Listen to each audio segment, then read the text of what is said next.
my first question is Go ahead, you're fine. one per turn. Okay. I'd like to see have two general meetings in one each year. That's pertaining to road activity in that weekend. So we need at least two general meetings a year. Around springtime and about this time. It was nothing, like yesterday everybody got paid and took a little vacation today. I mean, is that feasible to you, council in there? Have two general meetings? Oh, general meetings. One, like this spring should be open. Yeah. There's no open discussion and all that. Answers. Yeah, everybody's putting the chairs. A little bit easier.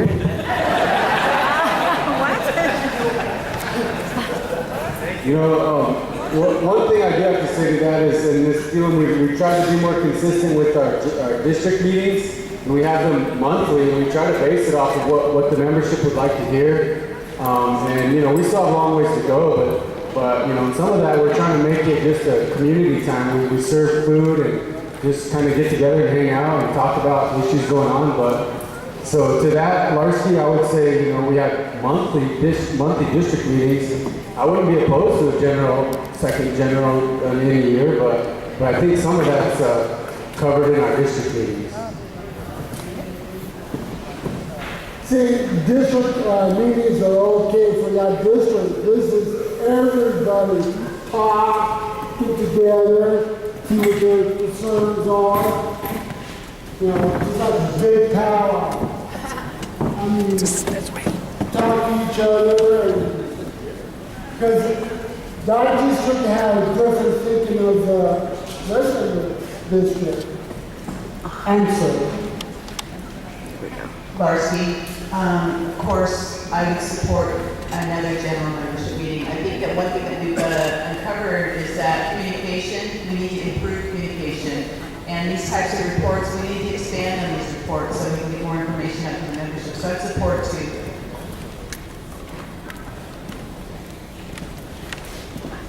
Can we just change this format here? How about it stay there so we can recognize the council with the questions? I apologize for the way this is set up. The cord isn't long enough. That little speaker that we're using wasn't loud enough for people to hear back there. So it's Technical difficulties. I mean, I don't think we have a problem. We think we can move our chairs over here so that He doesn't think we have a problem. It's a little difficult. it doesn't. Either way, it's fine.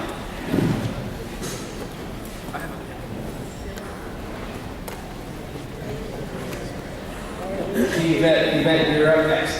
That was her one question too. We have a list up here for people to sign your name on there.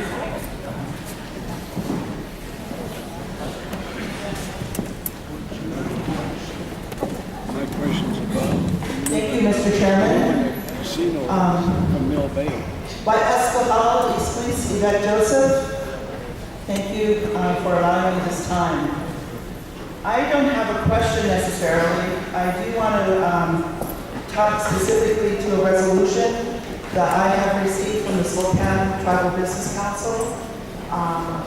Their executive director, Bob Briscoe, made it available to me after a discussion I had with a couple of the council.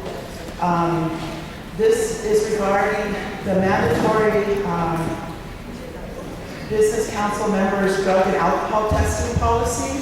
Is a resolution that was passed by the Spokane Tribal Council earlier this year. This young lady has extra copies if you don't have it. I've kind of given it to you. There's some markouts in this. I have presented this to the chairman of the tribe. I've presented it as well to Lynn Holder, to Abby Joseph, and to Billy Nicholson, and asked them to consider adopting this as a policy for the tribal government. And the reason why is that our tribal employees are required to participate in drug testing if there's any indication that there's a possibility of suspicion of drug abuse. Those employees have to take a test. And I know that some of our council, or maybe all of them, did agree to be drug tested upon their swearing in. But I really do believe that at any time, on a random basis, that the council should be willing. When the Spokane Tribal Council presented this amongst their council members, they voted and adopted this policy unanimously. Their tribal government, their tribal members have complete confidence in the business decisions of their tribal government. And I really believe, as a member of the tribe, we've had a really difficult past 6 months with respect to the distribution of the Salazar settlement. We had a decision that was made to only release 20%. Tribal members were not given the opportunity to weigh in on that decision before a decision was made, which is contrary to the history of the Colville tribe. In previous settlements, tribal members have had a say over that issue. And I think that it caused a lot of hardship, it caused a lot of heartache, but people said, we're not going to take it. People rallied, they communicated by Facebook, they communicated by phone, by fax, they called each other, they talked with each other, they consulted one another, and they made a decision to push for a referendum. We probably only had about, 2,300 or 2,700 people vote in the tribal council election. When they voted on the distribution of the funds, I think there were 3,200 people who voted, which is sort of unprecedented because we haven't had that many people participate. They challenged the tribal government, and I think that was rightly so. So with regard to this policy, I know that 50% of that 193 million is going to rest in the hands of the tribal government. But at this day and age, we do not have time for tribal officials, elected officials, council members that we pay a full-time salary to continue to abuse drugs if that's what they choose to do. We didn't elect them for that purpose. We're not giving them $25,000 a year to travel, to go out and spend money, to go to Washington, D.C., or to go to Pendleton, Oregon, or Sacramento, California, to use and abuse drugs, or to do it in their own home, or to do it in a community. I have a child who's 18 years old. He has been to a household where he has seen one of the current council members getting high on marijuana. To me, that's a disgrace. We should not have our children witness council members getting high on drugs that are illegal. Alcoholism is just as much an issue.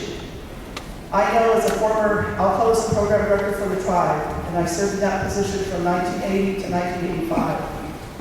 I know that I have seen individuals who were former chairmen, people who were tribal council members, tribal councilwomen, go through the doors of that program and get treatment, and are continuing to be sober to this day.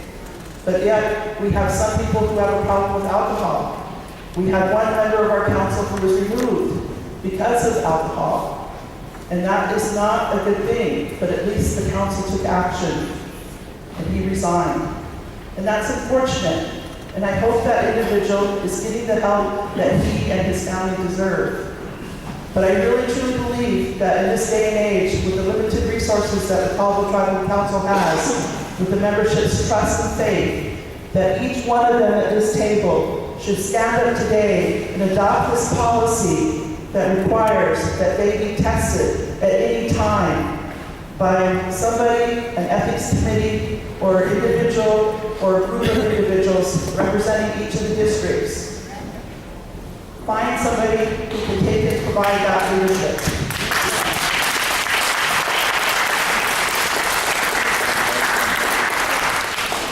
I consulted the American Drug Testing Organization. They're one of our vendors. They certify our gaming agents. They make certain that they're clean and drug-free. It costs $100 to test a 3-inch sample of anybody's hair, and they can tell for the past 90 days if anybody has been abusing any drugs. whether it's marijuana, whether it's phenobarbiturates, sleeping pills, whether it's methamphetamine. And we have people in our housing projects, people who are crying for a solution because they see drug pushers next door. We have people, young kids who are becoming victimized, becoming eventually sexually abused, and then becoming predators. We have a dozen in one district. We have 12 in another. We can't stem the tide if we have leadership who are allowing drugs to be used and probably abused, because they're buying them from pushers, and those pushers are infiltrating our homes, our communities. So I would hope that each one of you council members, I've given you a copy of the policy, I would urge that you take action today to adopt this policy. If you can't do it now, you do it at the next special session. But if you're willing to stand by and say, I'm alcohol and drug free, you need to give up 3 inches of your hair so we can test it, and be willing to do that. Because you're requiring it of all your employees, but you're not requiring it of yourselves.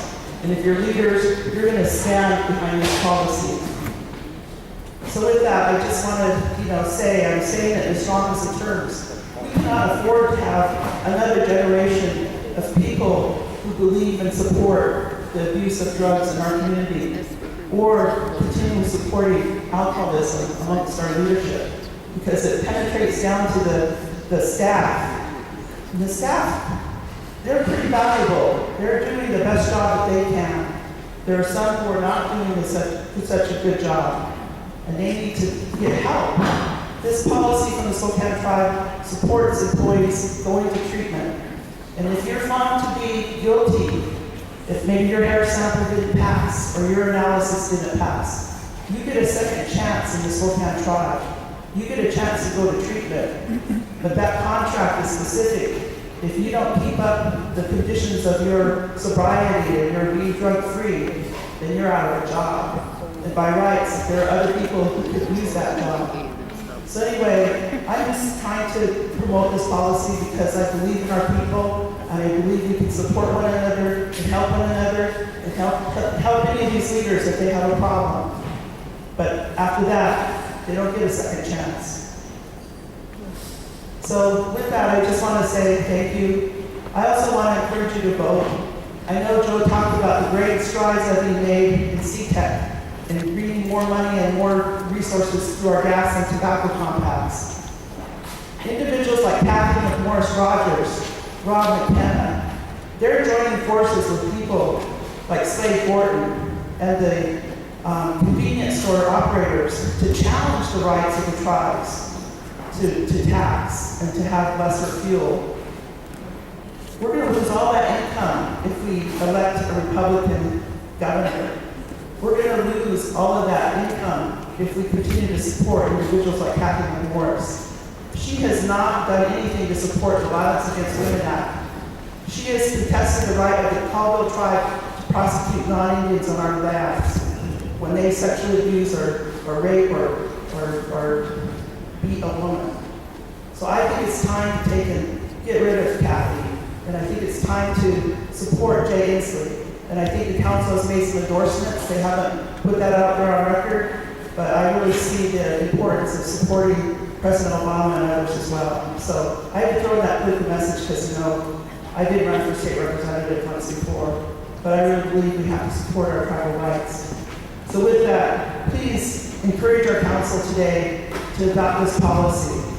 We need to know that they're alcohol and drug free and that they're helping our people 100%. Thank you.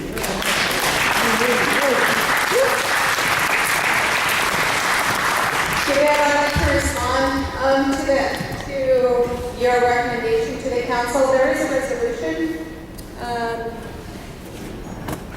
It's quite lengthy, so I'm just going to give you the highlights of that resolution, but there is a resolution that passes that already, and it says all CBC members shall submit to testing within 30 days following reorganization and biannually on a random basis thereafter.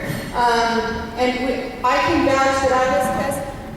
I can vouch that I was tested when I first went into council. Maybe enforcement is the issue, that we're randomly tested. But I think that I certainly support the top of the tribe to be drug and alcohol, free, especially when we're representing you on business. But there is a policy for that, and I just want to share that resolution with you. Yeah, you make a really good point too, that it starts from the top. We have to set that example, and we're going to follow that policy to the T. And if we need to straighten it, we'll definitely bring that in and change it so it is. I think she also speaks for a lot of us, and not just herself. She speaks for a lot of us. Yes. So yeah, what you say is it's shared by a lot of us in the community. So thank you. Okay, thank you everyone for listening to that statement regarding drug abuse and alcoholism. That used to be an alcohol director many years ago, and alcohol is a disease. But my concerns were regarding our chairman's presentation when we first started this morning. He talked about many things, and one of them was land purchases for elders by using the restoration funds. And I am against using the restoration funds for land purchases for elders. We already have set aside in the Wells Dam funding for land purchases for elders. And this is a duplication. They have, according to the plan, it has been stated that there will be 10%, and that's too much. I would, if land purchase is not natural resources restoration, and it only benefit a few of our elders and not the whole reservation, the whole tribe. And that's what these ones are for, the whole tribe, not just a few elders. I'm an elder and I'm against that portion. Also, John Cyrus mentioned the gas tax, 2%. And it's apparently already done by resolution. Since this restoration plan has already been done by resolution, we had many meetings with our district who also we did not discuss land purchases in any of our meetings. And if this land purchasing has come to maybe to another district, but I'm totally against land purchases with the restoration funds. But John also mentioned gas tax, charging a 2% gas tax. I am also against that. Due to the fact that we are sovereign, we are trust Indians. We are leaving our people open to, just like the income tax, which Don also mentioned, and we will not be paying this on our judgment funds. Therefore, opening our people up to a gas tax is not correct. Many years ago, when my father, George Freelander, and Lucy Covington were on our council, I'm positive they have a resolution forbidding gas tax to any of our tribal members, and as far as I know, that has never been rescinded. There are many resolutions that are law, and by going against these laws, we are not doing things right. Therefore, gas tax may be more money for the tribe, but that's each and every one that has to have gas. And most of us always have to have gas. And I'm totally against the gas tax. And on the, regarding the IRMP plan, he mentioned that it's in several districts, and we have not had a chance to fully discuss the IRMP. The restoration plan should not be done until the IRMP, it's a law also, it's by tribal resolution. And it won't expire till end of 2013, I believe, next year. And currently, Ms. he's working on this plan with several tribal departments and supposed to be working with the community. And she wants to send out notices. I understand she sent out a notice this week or last week, maybe with 1 day notice. That is not enough time for the community to be involved, to get their voice and concerns. Like myself, I have always been concerned about our reservation, about the timber, about the land and water, our roots and berries, and everything, our animals, our deer, our wildlife. All of these are birds, are eagles. All of these are ours, and we need to protect each and every one of them. So, also, I have a question for Dave regarding his budget.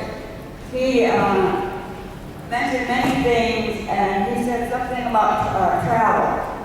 And I have noticed that there are many travel members misusing travel vehicles. I have gone to Walmart, and they're parked up there in the nighttime, and I know those people are not on business. And the only ones I would recommend, I have worked over 40 years with the Culper tribes, and I know who has the right to drive a car and should take it home. Many have taken these vehicles home and just drove around and are not using them for official travel business. The ones that I would recommend are like our forestry guys, the ones that are out fighting fires, our police force, our emergency people, OSHA people that are there as soon as the fire starts, they're watching the roads, protecting the homes. And so I would look into all programs of vehicle usage. And he also mentioned staff. The staff I would like to talk about are some that are not being filled. I had just come from a veterans conference regarding veterans unemployment. Many said that they have applied to their tribal offices and still not received veterans preference. Even if they are qualified, they never get the position.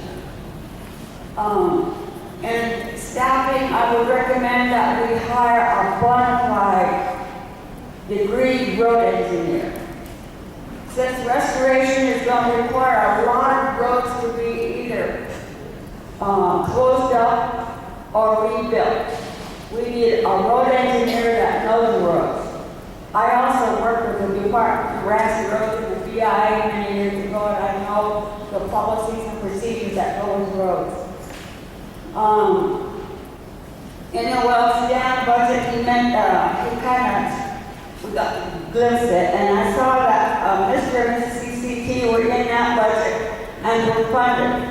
I believe my granddaughter in 2007, 2008 was the last Miss CCT, and there had been no funds expended, and why it was still in the budget. Therefore, if we're going to use it, we better start picking a Mr. and Miss CCT. That's about all I have for, and if someone would answer these things.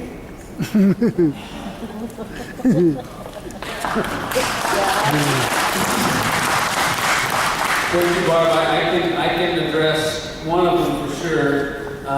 And you know, I'm not trying to set the rules. I'm trying to make things go a little bit smoother. But if you can try to keep it to one question and let other people have their question, and then if you have more, you can come up and ask more questions just for the future. But Barbara brings up a really good point about our restoration efforts requiring a road engineer.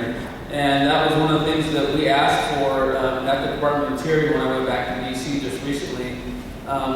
Put in that request, and they're looking seriously at it, because in that settlement, it says that they have to change the management of what they're doing in the forest.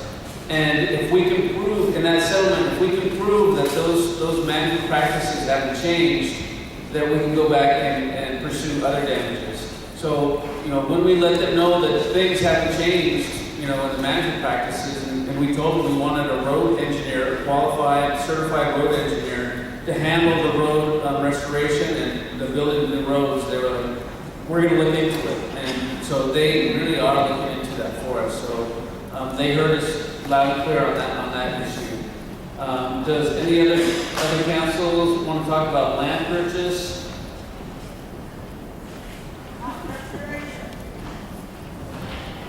Where's the BIA anyway? Why isn't the BIA here? You're asking why the BIA isn't here? I can't speak for them. I don't know. I don't know why they're not here. They should be here. I can talk a little bit about the gas tax. Oh. The gas tax is not a tax on our tribal membership. You know, you still get 27 cents off when everyone gets gas at tribal trails and trading posts or any of our stores. So I think it may not have been explained very well how we're going to make the new fuel agreement work for us is on non-tribal members.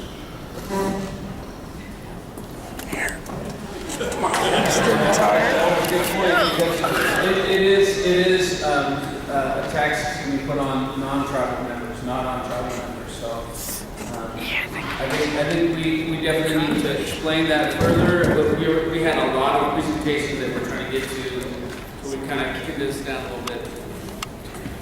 There we go.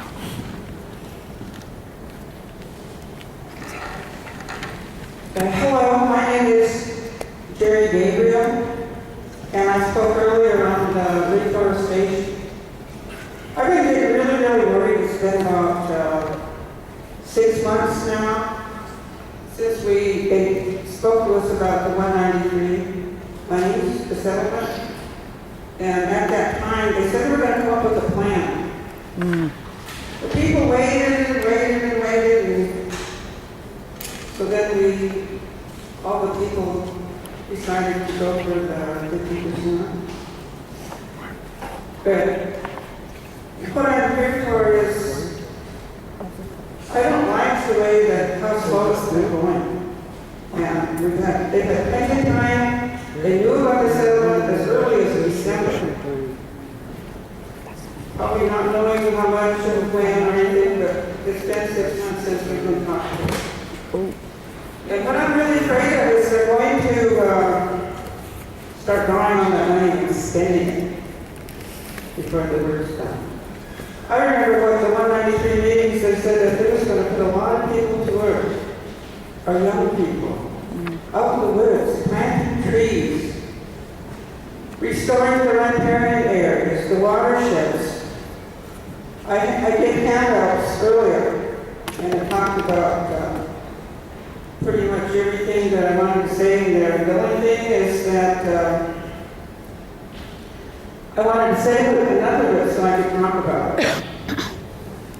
I don't see why we aren't using the experts that made the assessment, the analysis, the evaluation, the experts who did the 193, the reasons that qualified us to give this money for the mismanagement of our natural resources. Why are we using them? At the 193 meetings, there was many people in our district that said, we sure don't want BIA to do it. They're the ones that did the mismanagement. And that's exactly what I see is happening. For 20 years, BIA did nothing on our roads and the forest lands or the rangelands. We had a baby even get our county roads fixed. So now all of a sudden they're going to jump on the bandwagon and use, looks like the plans that I handed out to you, they're trying to make it all roads thing. I don't like that. I don't want all this money wasted in roads. I can see them going over them with maybe bulldozers and wherever they had washouts, fill it up with some good rock material or something and do what we can. But I went to the meeting 2 weeks ago in which this professor from the University of Oregon, I believe he said he was from, was there. And I asked him, because I've seen the plan that I handed out to you, and first it says all forestry, but nothing about the cows in the riparian areas that have done all this damage. And so I asked him, when I finally got a chance to talk to him, I asked him how much percent of this damages has been related to cows in the riparian areas. How much have our watershed suffered from all the damage that the cows have done? And he said 60%. After the meeting was over, he couldn't thank me for all the questions I asked that day. But we're doing this IRMP, the new one now. The old one it ends in 2014.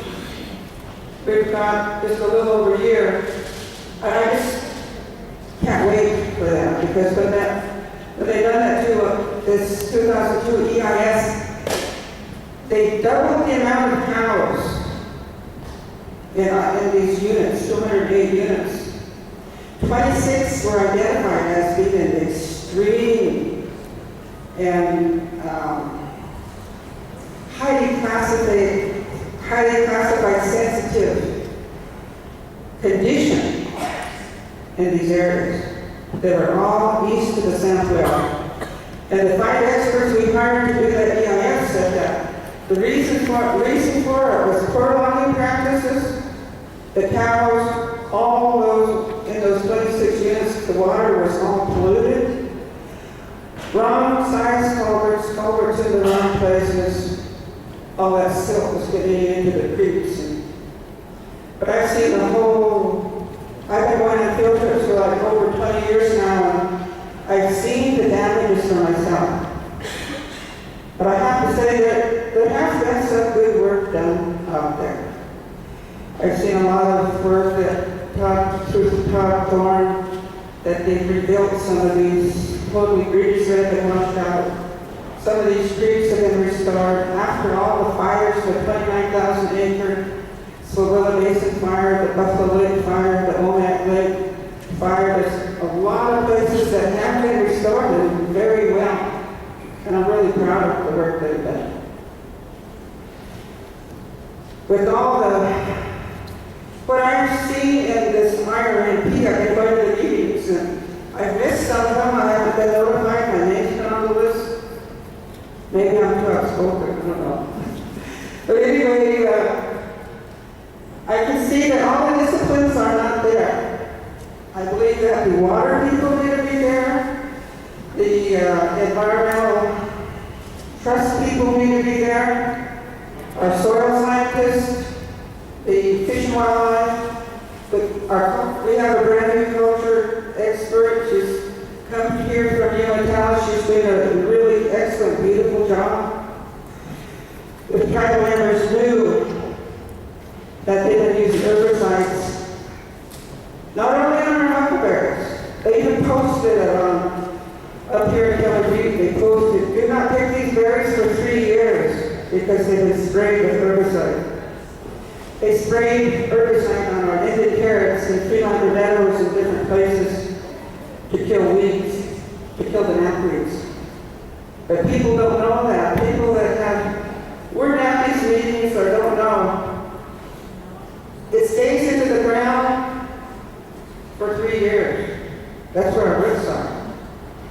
You have to be really, really careful when you're out digging for our roots, because where they're sprayed, they're still in there for 3 years. It does affect the water for the fish farm.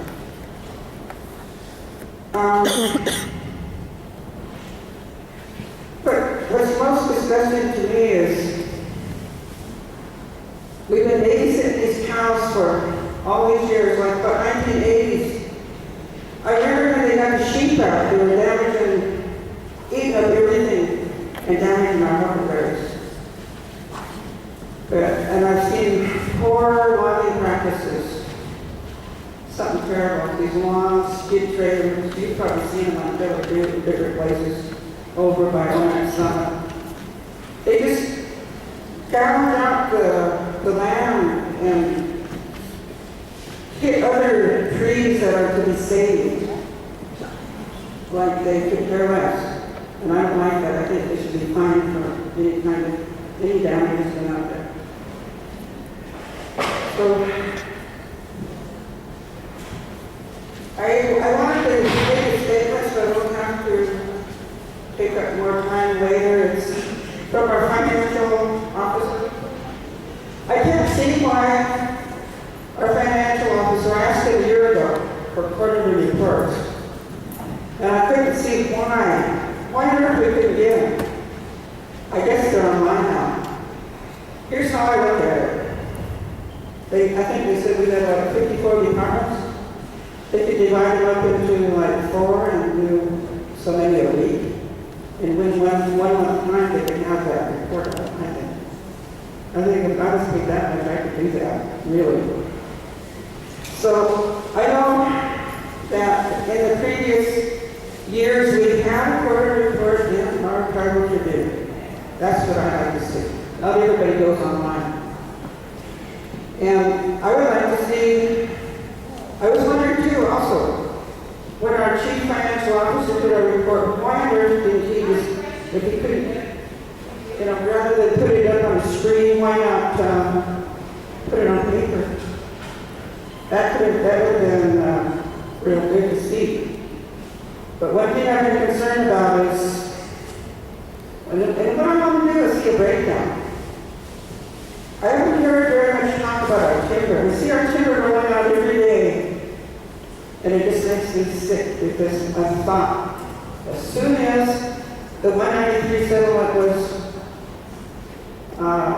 final, that would be the end of our logging. We would take a new course and start out the restoration.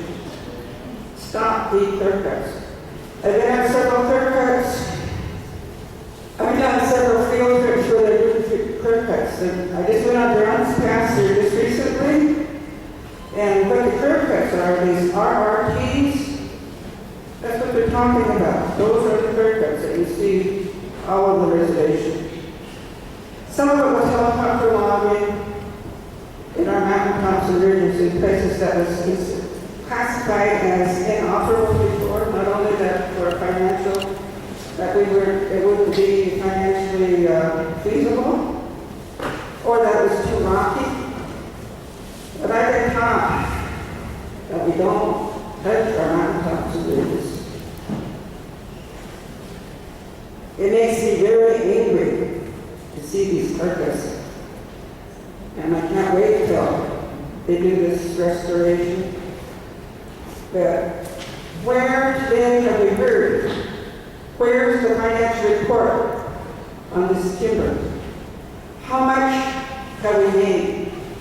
Because I've heard from silviculturists that we're not getting fair, not only not getting fair market value, but they're still exporting them, and that the chipper, the chip stuff that's going on the railroad, we're not getting fair market value for that either, and they said that we're going to have to bring it to the chipper. So this, you know, I just can't see it. If we're not going to make money, if we're giving away our timber, it's time to stop. And that excuse me, I get really angry when I talk about our trees. Because Barbara and I have been trying to save trees for a long time. And there's space in those trees, 2 trees per acre, and there's no field trip. But I've been on field trips where they say they're spacing 100 feet apart, 150 feet apart. It went from 15 feet to 150 feet. And there's a huge clear cut, 23 miles, 700 acres, lodgepole pine. There's one over on Crawfish Lake, it's 400 acres. They say they've reached their maximum age and they'll start dying now. And these are usually in in a bottle. And I understand that the federal government is very carefully protecting those lawful pine trees. But anyway, that's what I wanted to say. And I would like the answer from our Chief Financial Officer. And the paper that I handed out to you, that was from the meeting like 2 weeks ago on Tuesday, where the professor from the University of Oregon, I think he said he was from, was there. And so, I just happened to be there. I wasn't there for that meeting. I was there. People would like to know, the Wenatchee people especially, that we may be able to, they're going to try to get hunting rights into the Wenatchee National Forest area. And then also, they had a telephone conversation with Sashi on that day. And then I was also there for the Columbia River Initiative, where they're trying to restore the North Half. And I'm very happy about that. If you go up there and see, you'll see beautiful country that they want to improve, not only of roadless areas, wilderness areas. I suggested at the Keller meeting, we met in Keller and the Steel, we didn't make it to Inchland was canceled 3 times and we never did go that. I did talk to Stina about trying to get it set up in Oxford. Because they want an input from the tribe for sacred sites, cultural sites, graveyards, or anything, food gathering. And I know Mark McDougall did a great deal of work on the North Half, the South Half, at the State Wilderness, Wenatchee National Forest, Okanagan National Forest, the Colorado National Forest, and identifying where all the food gathering places, medicine gathering places, and a lot of it now Janet from our preservation food specialist that has knowledge of number of gravity. I could thank you.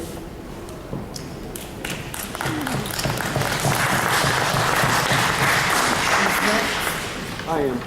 Thank you so much for those points, because those are really important. I'll address 3 things and then I'll hand it over to David. I know we've got a really strong culture chair, Jim Boyd, and there's several of us on the council that really want to pursue all those usual and custom territories, that we assert our rights, that we are making active use of those areas, and then we publicize it as well.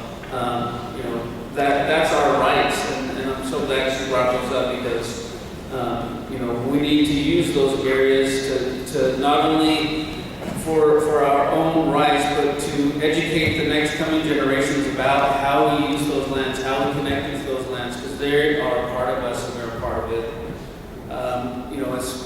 I believe we still are connected with a professor from Oregon in helping develop the plan, so he's still on the team. I want to make sure she was aware of that, and everybody's aware of that, because that was a really crucial study that really just solidified the settlement.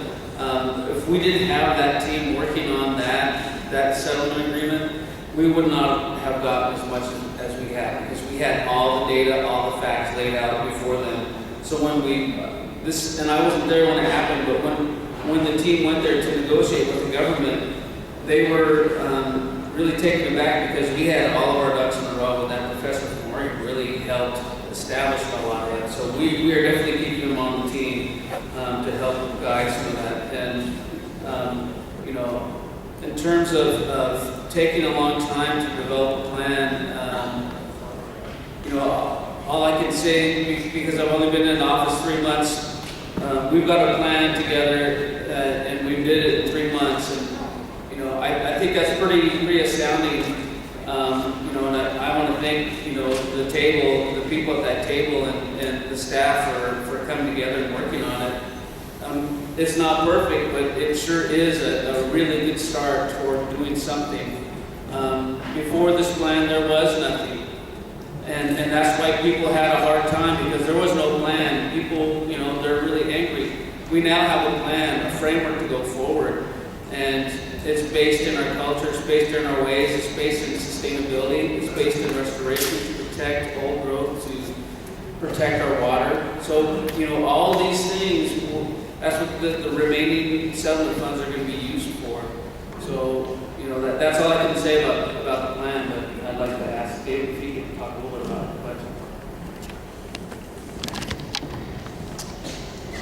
I guess I would start by saying the quarterly reports, without quarterly reports, you don't know where you're at. You need to be looking at reports in each month, financial reports, to compare the budget to make sure you're on track.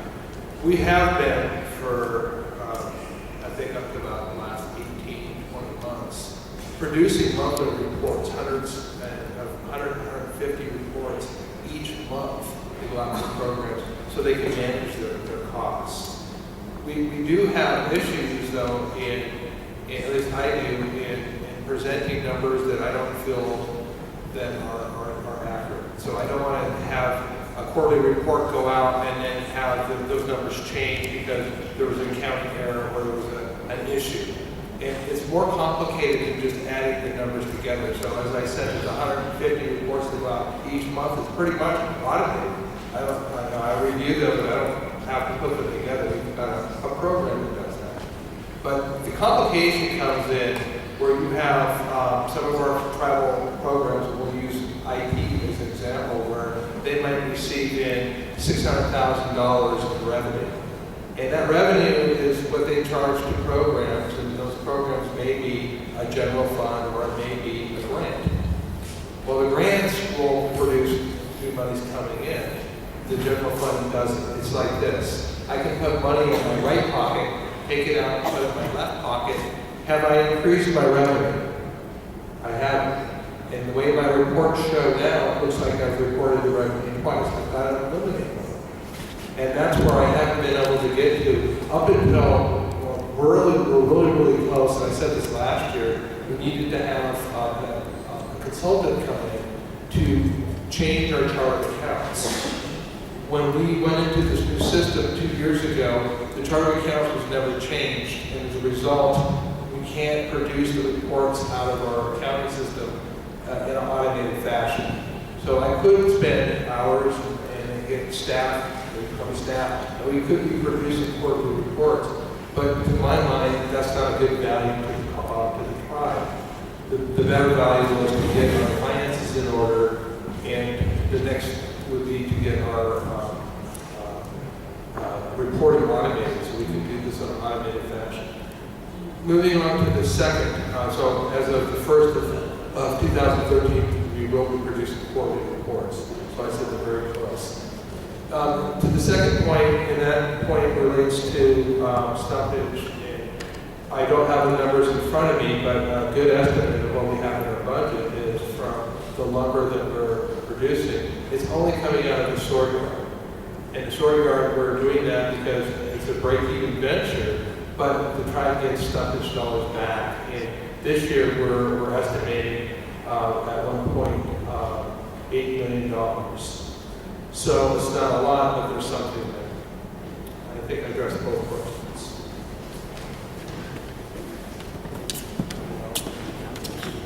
Edwin, before you come up, Yvette mentioned something that was in my speech, and I looked at my notes and I left it out, that vote. That's so important. That was a big part of my speech. I left out at the end because I was trying to wrap it up quick, but it's so important for you all to vote. We owe a huge debt of gratitude to the Obama administration for their role in the Salazar settlements, those tribal trust settlements, making sure it's tax-free, putting it into our IAM accounts, all those things. So we need to go out and vote and support those candidates. And it is on our website. The endorsements are on our website. So I just thought before I forget. My name is Evan Westfeld, and I have 2 points I want to bring up, and I'll be pretty direct.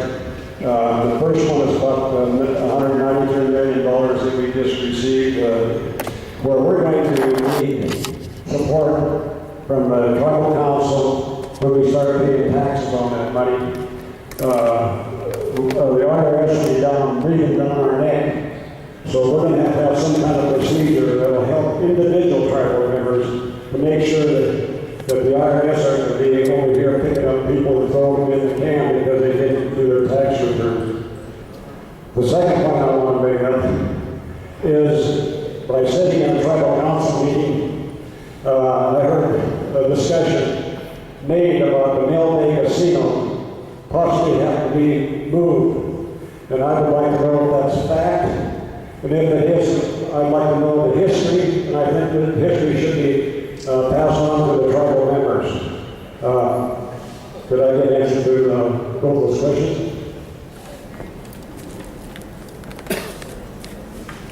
I've got the first one for you, the tax situation for the settlement funds that just went out, both the 20% and the 30%. Actually, the entire settlement was just made non-taxable, and that's what we went to DC for.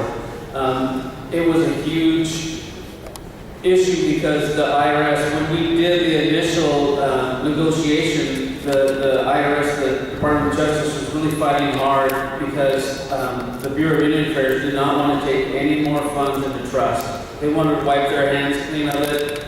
You take it, you put it in a private bank account, we're done having it in trust.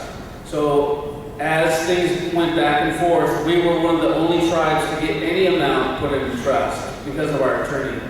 42 other tribes did not, and all their money was taxable at that time. And they were, technical term is freaking out. They were, they were back at DC just pounding on doors, you can't make this taxable. And we joined in that fight as well, and the IRS made that determination. They said, you will treat these as non-taxable as if it was trust. But they didn't make it trust because that allowed them to have that wiggle room so the Bureau of Indian Affairs, OST, didn't have to put it in the trust accounts. So that's where the hard, lobbying and fighting over that issue. So they made it non-taxable. It's not going to be counted as income for anybody with this funding that we just got, this settlement payment. And the other question was with regard to Mill Bay Casino and whether it would have to be moved. Do you want to speak to that, Joe?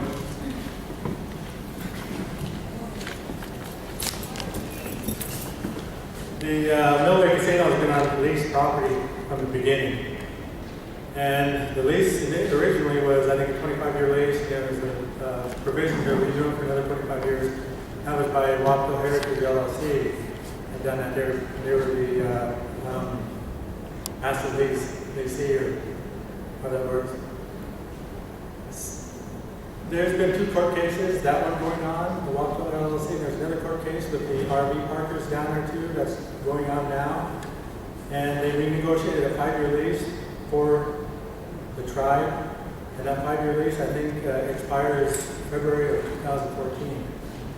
Now they're working some agreements, they're working with the landowners now to renegotiate, take a look at an extension of that, or, maybe, I don't know, if the tribe's going to be looking at the master lease or how that's going to work out.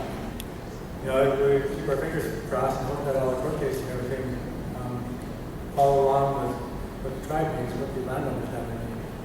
So, we got until February 14th or February of 2014 before this 5-year extension expires. I don't know the complete details on that. It's not a percentage for the area. For about 4.5%, or something like that. 4.5%.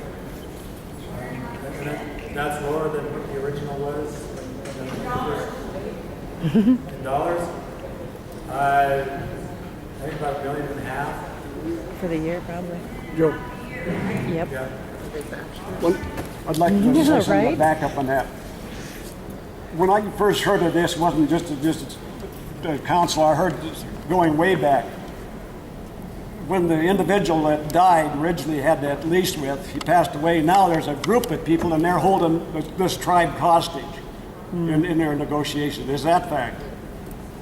It makes the negotiation for a master lease on that land quite a bit more difficult. That's true. The question was about the lease of the land that Mill Bay Casino is on. A number of tribal members own that trust land down there, and we as a tribe are leasing from them. So I believe it's around 4.5%, equivalent to $1 million plus a year payment to them for the use of their land. so that we could have a casino on that land. Because we don't own the land, it's still a lease situation, and the lease is going to be up 2014. We're right now in negotiation with them, so I can't talk about that. So it's, you know, all these court cases and things do make it more difficult, but in terms of venues, that's our highest grossing property. How many members, tell us how many members are involved there in the negotiation? Members, there's quite a few, and percentage-wise, I mean, there's a whole bunch of different percentages and different things. So you have individual tribal members, and then you have the WAPTO LLC, and then you've got these squatters that are trailer court that you know, BIA has to kick them off, but they haven't done it yet. But could we get a number though eventually? Tribal 18%. And the tribe owns 18%. So when we look at land purchase, that, and to Barb's point, we were going to try to use some of that money to buy out so we could increase our percentage so that we could have a controlling interest on that piece of property. So when we go to do gaming or go to do something, we'll have a controlling interest. Right now, we are, I guess to use your words, we are a hostage. We are, but we aren't, because only the tribe can run gaming. Only the tribe can have C-stores that we can utilize our gas tax with. Only the tribe can sell cigarettes that we can utilize that tax. So it's a relationship that I think if everything works out right the way it should, we will come together and find a really good, you know, medium point where everybody benefits. So that's the goal. That's the goal. Nancy.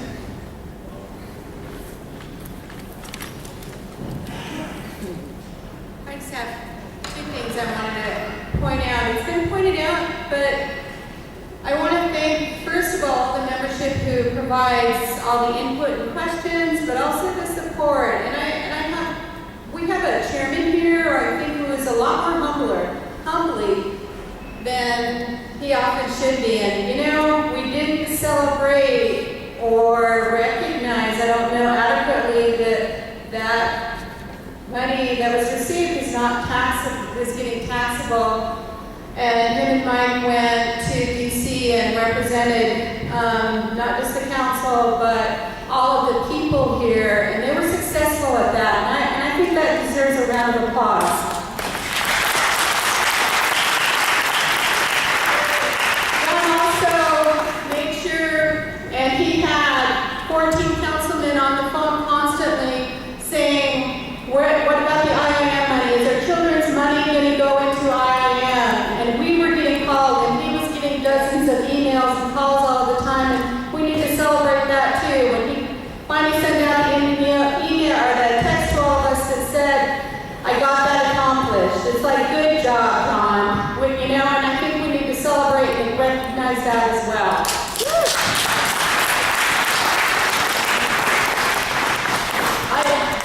John has been doing an awesome job. I mean, there's a lot of strong minds at the table, a lot of strong minds in our membership, and I just had to come up and recognize all that he's doing. I also want to take a minute to interrupt because I feel like we're really disjointed. Some chairs are turned this way. I see Charlene going like this and that. So let's just take a minute, and if you want to move closer and turn your chairs this way, and the business council too, we have a big old table up here, so maybe we should shift gears and we'll come over here, and then just those that want to move up a little closer, that way we can all